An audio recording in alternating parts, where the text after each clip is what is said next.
Although many may associate Alfred Hitchcock with his blonde, his first real star was a raven-haired actor with an effortlessly elegant demeanor.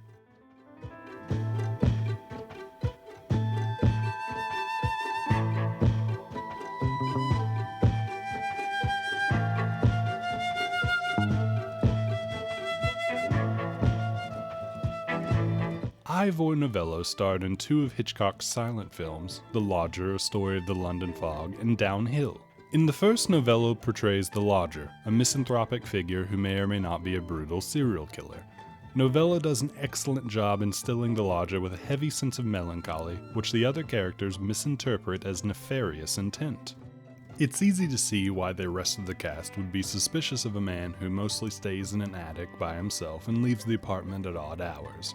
But despite everything going against the Lodger, the audience is always on his side. This has everything to do with the humanity Novello brings to the character. He lends an air of sophistication to the role and seems incapable of portraying anything other than a dignified gentleman. Although this might leave audiences predicting the twist ending a little early, it's a small price to pay for such magnetic screen presence.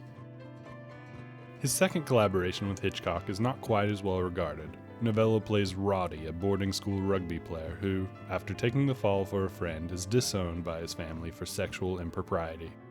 At 33 years old, Novello is almost laughably unconvincing as a schoolboy. However, Novello gets by on his undeniable good looks, and Hitchcock includes a pre-code locker room scene which must have left many a young woman and young man scandalized and thrilled to see their favorite matinee idol in such a state of undress. In these two performances, Novello is indisputably the first Hitchcockian wrong man.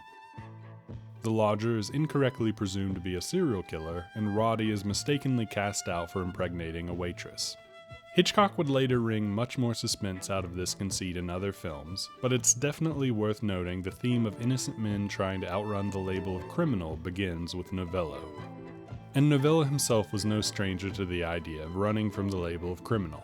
At a time when gay relationships were a severely punishable criminal offense, he lived a relatively open relationship with his long-term partner, Bobby Andrews.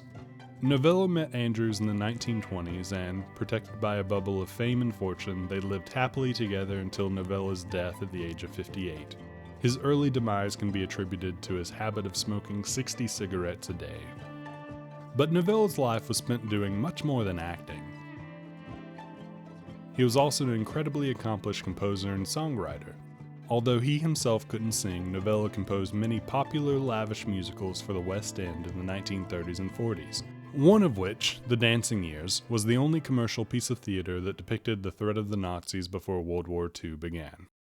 Novello's first hit came at the early age of 21 with the wartime song Keep the Home Fires Burning. He composed it in 1914 at the outset of World War I.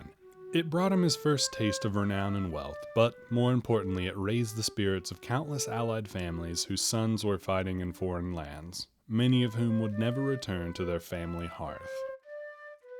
So there you have it, an incomplete summation of the life of a man who lived through 2 world wars, captured the spirit of an era in song, and smoldered on the silver screen. Even if Novello had never worked with the master of suspense, he would have still left behind an incredible legacy. Let's hear a little bit of Keep the Home Fires Burning to take us out.